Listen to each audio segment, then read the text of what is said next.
अभिषेक और आप सुन रहे हैं अभिषेक पैरानॉर्मल स्टोरी। दोस्तों, आज की जो कहानी है वो मेरे काफ़ी करीब है, क्योंकि आज की स्टोरी में आपको सच में डर का एहसास होने वाला है। तो आज की ये जो कहानी है वो एक ट्रक ड्राइवर की होने वाली है। तो दोस्तों, वीडियो शुरू करने से पहले अगर आप मेरे चैनल पर पहली बार आए हैं तो मेरे चैनल को सब्सक्राइब करके वीडियो को लाइक कीजिए और कमेंट में बताइए कि आपको कौन सा पार्ट अच्छा लगा। अगर आपके साथ कोई डरावनी घटना घटी हो तो आप मुझे जीमेल में या इंस्टा पर बता सकते हैं, जिसे मैं अपनी आवाज़ में आप सभी को अच्छे से सुना पाऊंगा। तो दोस्तों, आज की जो स्टोरी है वो रामलाल की है। तो चलिए ज़्यादा समय ना लेते हुए इसे रामलाल के पॉइंट ऑन ऑफ व्यू से सुनते हैं। रात के 2 बज रहे थे और मैं अपने ट्रक के साथ धीमी रफ्तार से घने जंगल के बीच होके जा रहा था। काफ़ी देर ट्रक चलाने के बाद मुझे नींद भी आ रही थी, लेकिन मन में घर लौटने की बेताबी भी थी, क्योंकि मुझे अपनी बेटी पारो की याद आ रही थी, जिसकी तबीयत खराब थी। पारो ने जाते वक्त मुझसे रोते हुए कहा था, बाबूजी जल्दी लौट आना, मुझे बहुत डर लगता है जब आप घर पर नहीं होते। मेरा दिल उसकी मासूम बातें सुनकर पसीज गया था, इसीलिए मैंने सोचा कि किसी भी हाल में सुबह तक घर पहुंच जाए। जैसे जैसे मैंने अपना ट्रक जंगल में आगे बढ़ाया तो देखा रास्ता और ज्यादा सुनसान हो गया था। अंधेरे में सिर्फ ट्रक की हेडलाइट्स का ही उजाला था। मेरे मन में बार बार अपनी बीमार बेटी की तस्वीर आ रही थी। मैंने ट्रक की रफ्तार बढ़ा दी, लेकिन मुझे पता नहीं था कि ये रात मेरी जिंदगी की सबसे खौफनाक रात बनने वाली थी। तभी अचानक ट्रक के सामने एक सफेद साड़ी पहने औरत आ गई। मैंने जोर से ब्रेक मारा, लेकिन ट्रक की रफ्तार इतनी तेज थी कि वो औरत को टक्कर मारता हुआ आगे बढ़ गया। ट्रक रुकते ही मेरा दिल जोर जोर से धड़कने लगा। पसीने में डूबा मैं बाहर निकला और देखा कि सड़क पर कोई नहीं था। क्या वो मेरी नजरों का धोखा था? मैंने खुद से कहा, लेकिन तभी पीछे से किसी ने मेरे कंधे पर हाथ रखा। तभी मैं तेजी से पलटा और मेरी चीख गले में ही अटक गई। वो वही औरत थी जिसे उसने अभी अभी ट्रक से टक्कर मारी थी, मगर उसकी आंखें सुर्ख लाल थीं और चेहरा इतना डरावना था कि मेरा उसे देखकर खून जम गया। तभी उस डरावने औरत ने ठंडी आवाज में कहा, तूने मुझे मार दिया, अब तू भी नहीं बचेगा। तभी मैंने घबराकर दौड़ लगाई, लेकिन रास्ता कहीं दिखाई नहीं दे रहा था। और तभी मैं अंधेरे में दौड़ते हुए एक श्मशान घाट के पास पहुंच गया। वहां हर तरफ राख और जलती चिताएं थीं। और तभी मैंने देखा कि वही औरत अब श्मशान में खड़ी मुझे घूर रही थी, जिसके बाद मैं अब पूरी तरह डर के साए में था। मेरी आंखों से आंसू बह रहे थे। तभी मैंने भगवान को याद करते हुए कहा, हे भगवान, मैंने ऐसा क्या पाप कर दिया? मुझे अपनी बेटी की याद आ रही थी। जिसके बाद मैं थोड़ी देर बाद थक कर श्मशान में एक पेड़ के नीचे बैठ गया और अपनी किस्मत को कोसने लगा। मुझे अपनी पत्नी की मौत याद आ रही थी, जिसने पारो को जन्म देते वक्त दम तोड़ दिया था। मैंने बहुत संघर्षों के बाद अपनी बेटी को पाला था। मैं कैसे उसे अकेला छोड़ सकता हूँ? तभी मुझे दूर से अपनी बेटी की आवाज सुनाई दी, बाबूजी, बाबूजी, आप कहाँ हैं? मैंने चारों तरफ चौंक कर देखा। वो आवाज श्मशान की ओर से आ रही थी। मैंने घबराकर इधर उधर देखा, लेकिन जो मैंने देखा वो विश्वास करने योग्य नहीं था। मेरी बेटी पारो उसी औरत के साथ खड़ी थी, लेकिन इस वक्त मेरी बेटी की आंखें लाल थीं, जिसके बाद मेरे पैरों तले जमीन खिसक गई। मैंने सोचा कि मेरी बेटी वहां कैसे हो सकती है। मैंने कांपते हुए पूछा, पारो बेटा, तुम यहां कैसे? पारो ने कोई जवाब नहीं दिया। पारो की आंखों से खून के आंसू बह रहे थे। और तभी वो औरत हंसते हुए बोली, तेरी बेटी अब मेरी है। तभी मेरी आंखें फटी की फटी रह गईं। नहीं, ये सच नहीं हो सकता। मैं दौड़कर अपनी बेटी की ओर बढ़ा, लेकिन जैसे ही मैंने पारो का हाथ पकड़ने की कोशिश की, वो गायब हो गई। तुझे अपनी बेटी वापस चाहिए? तो आज श्मशान की आखिरी चिता पर खड़े हो जा, उस औरत ने ठंडी आवाज में कहा। मैं जो अब तक पूरी तरह टूट चुका था, मेरे पास और कोई रास्ता नहीं था।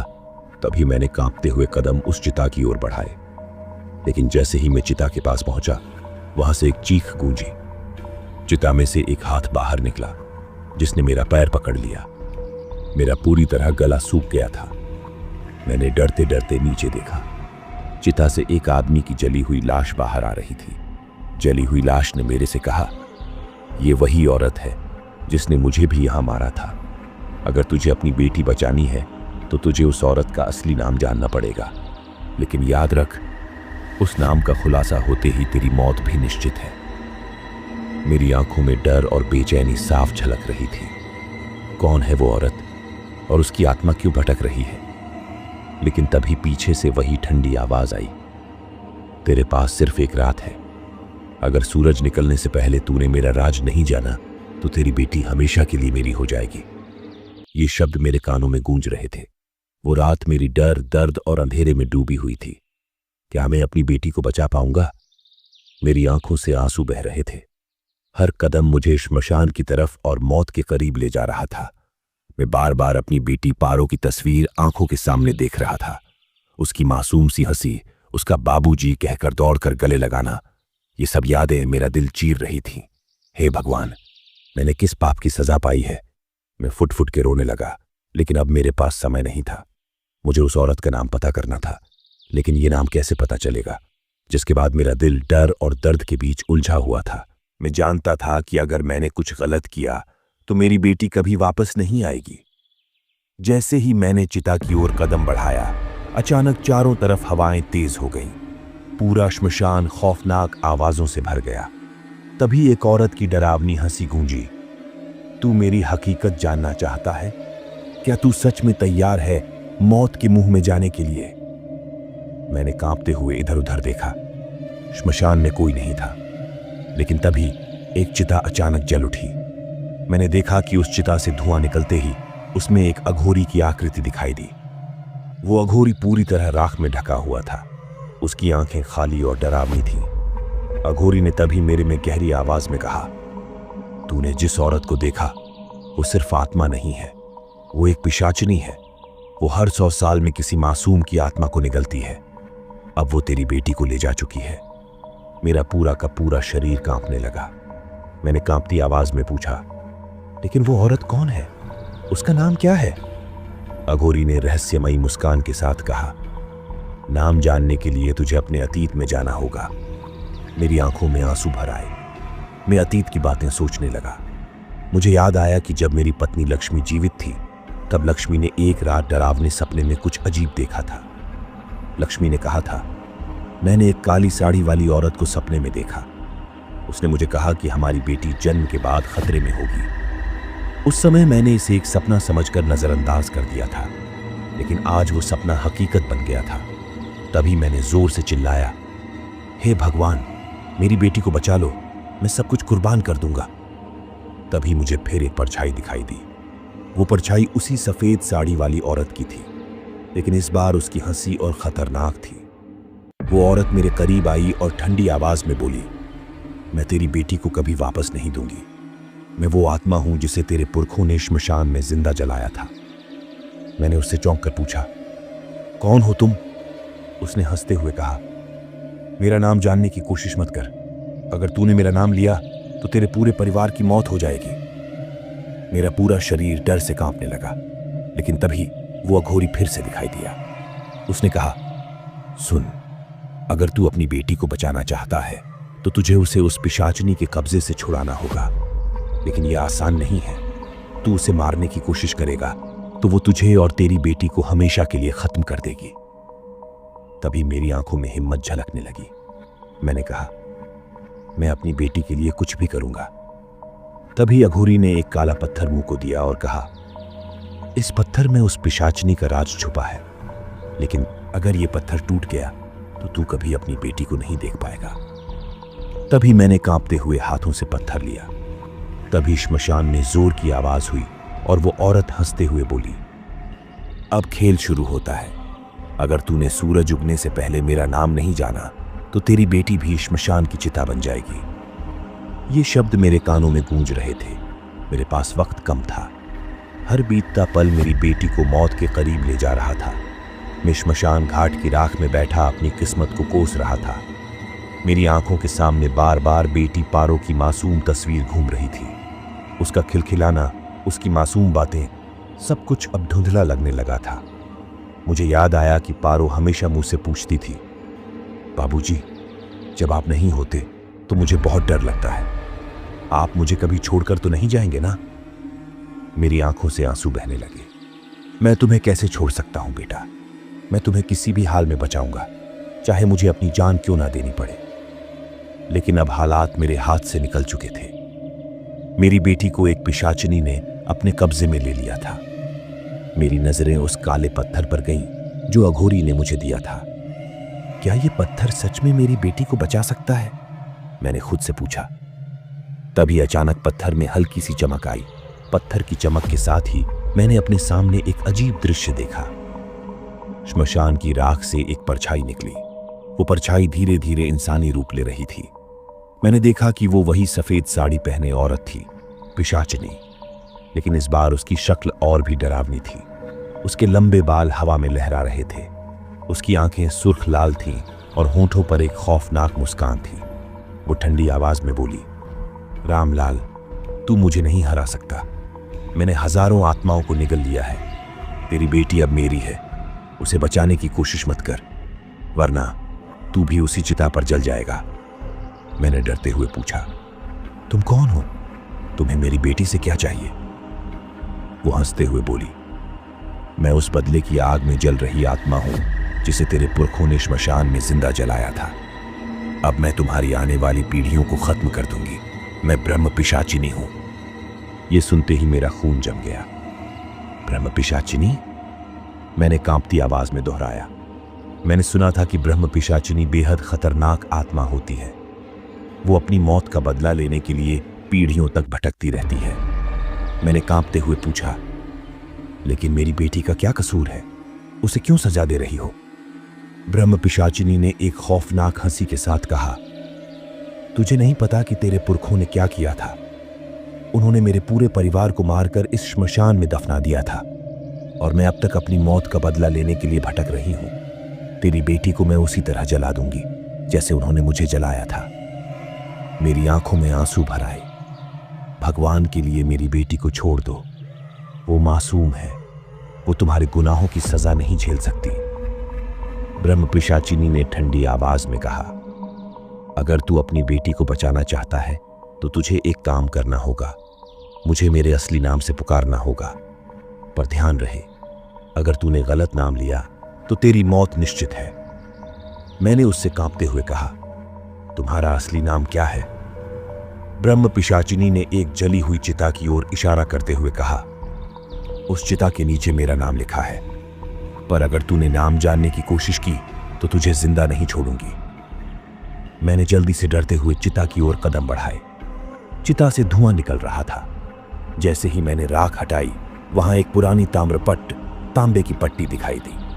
उस पर किसी भाषा में कुछ लिखा हुआ था। लेकिन तभी मेरी पीठ पर एक जलता हुआ हाथ लगा। मैंने चीखते हुए पीछे मुड़कर देखा। ब्रह्म पिशाचिनी उसके ठीक पीछे खड़ी थी।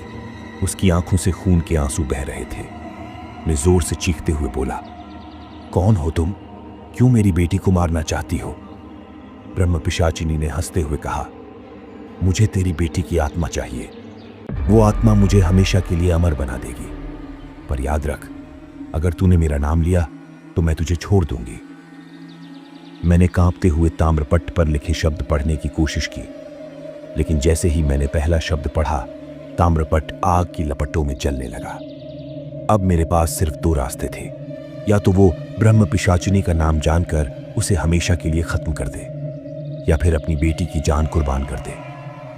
मैं घुटनों के बल श्मशान में बैठ गया था। आंखों से आंसू बह रहे थे। मैं बार बार ईश्वर से प्रार्थना कर रहा था, हे भगवान, मेरी बेटी को बचा लो। मैं अपना सब कुछ कुर्बान कर दूंगा, बस मेरी पारो को मुझसे मत छीनो। मुझे अपनी पत्नी लक्ष्मी की बात याद आ रही थी, जो हमेशा कहती थी, पारो हमारे परिवार की आखिरी उम्मीद है, उसे कभी अकेला मत छोड़ना। लेकिन आज मैं मजबूर था। मेरी बेटी एक पिशाचिनी के कब्जे में थी। मुझे तो अब सिर्फ एक चमत्कार की उम्मीद थी। तभी श्मशान में एक जोर की आवाज गूंजी। चिता से लपटें उठने लगी। वो सफेद साड़ी पहने ब्रह्म पिशाचिनी धीरे धीरे मेरे सामने प्रकट हुई। उसकी लाल आंखें खून की तरह चमक रही थीं। ब्रह्म पिशाचिनी ने डरावनी हंसी के साथ कहा, अब तेरी बेटी मेरी हो चुकी है। अगर तूने मेरा नाम नहीं लिया तो ये श्मशान उसकी कब्र बन जाएगा। मैंने उससे कांपते हुए पूछा, तुम्हारा नाम क्या है? मुझे बताओ, मैं अपनी बेटी को बचाने के लिए कुछ भी करूंगा। ब्रह्म पिशाचिनी ने गुस्से में कहा, नाम जानने की कोशिश मत कर। अगर तूने गलत नाम लिया तो तेरी मौत तय है। तभी मैंने हिम्मत जुटाई और कांपते हुए बोला, मैं सच जानना चाहता हूं, मुझे अपनी बेटी को बचाना है। तभी मुझे उसी समय अपनी बेटी की आवाज सुनाई दी, बाबूजी, मुझे बचा लो, मुझे बहुत डर लग रहा है। मेरी आंखों में आंसू भर आए। मैंने आवाज की दिशा में देखा। चिता की लपटों के बीच मेरी बेटी पारो की धुंधली आकृति दिखाई दी। वो लपटों में फंसी हुई मदद की गुहार लगा रही थी। मैंने जोर से चिल्लाया, पारो, मैं तुम्हें बचाऊंगा, कुछ भी हो जाए। ब्रह्म पिशाचिनी ने ठंडी हंसी के साथ कहा, तू कुछ नहीं कर सकता। ये श्मशान अब तेरी बेटी की कब्र बन जाएगा। अगर तूने मेरा नाम नहीं लिया तो सूरज उगने से पहले सब खत्म हो जाएगा। तभी अचानक अघोरी की आत्मा वहां प्रकट हुई। उसने कहा, रामलाल, तुझे ब्रह्म पिशाचिनी का असली नाम जानना है तो अपनी आत्मा की गहराई में झांक। डर मत, हिम्मत कर, सत्य हमेशा विजय पाता है। तभी मैंने उसी समय अपनी आंखें बंद की और ध्यान लगाया। अचानक मुझे अपने दादा का चेहरा दिखाई दिया। दादा ने कहा, उसका नाम चंद्रमुखी है। वो एक पवित्र आत्मा थी जिसे हमारे पुरखों ने गलती से मार दिया था। उसे शांति चाहिए। अगर तू उसे शांति दे तो तेरी बेटी बच सकती है। जिसके बाद मैंने आंखें खोली और ब्रह्म पिशाचिनी की ओर देखा। मैंने उससे देखते हुए बोला, तुम चंद्रमुखी हो, मुझे माफ कर दो। हमारे पुरखों ने जो भी किया वो गलत था। मैं तुम्हें शांति दूंगा, मेरी बेटी को छोड़ दो। ये सुनते ही ब्रह्म पिशाचिनी की लाल आंखें बंद हो गईं। उसकी डरावनी हंसी थम गई। उसकी साड़ी सफेद से सुनहरी हो गई। वो एक पवित्र आत्मा में बदल गई। चंद्रमुखी ने मुस्कुराते हुए कहा, तूने सच बोलकर मेरी आत्मा को मुक्त कर दिया है। मैं अब तेरी बेटी को छोड़ रही हूं। पारो की आत्मा श्मशान की लपटों से बाहर आ गई, जिसके बाद मैंने दौड़कर उसे गले लगा लिया। मेरी आंखों से खुशी के आंसू बह रहे थे। चंद्रमुखी ने कहा, सुन लो इंसान, किसी भी आत्मा के साथ अन्याय मत करना। हर आत्मा को शांति और सम्मान चाहिए। अन्याय करने वाले को कभी शांति नहीं मिलती। मैंने हाथ जोड़कर कहा, चंद्रमुखी देवी, हमें माफ कर दो। हमने जो भी गलती की वो अनजाने में हुई। चंद्रमुखी की आत्मा मुस्कुराई और धीरे धीरे हवा में विलीन हो गई। श्मशान शांत हो गया। मैंने अपनी बेटी को कसकर गले लगाया और कहा, अब कभी तुम्हें अकेला नहीं छोड़ूंगा पारो।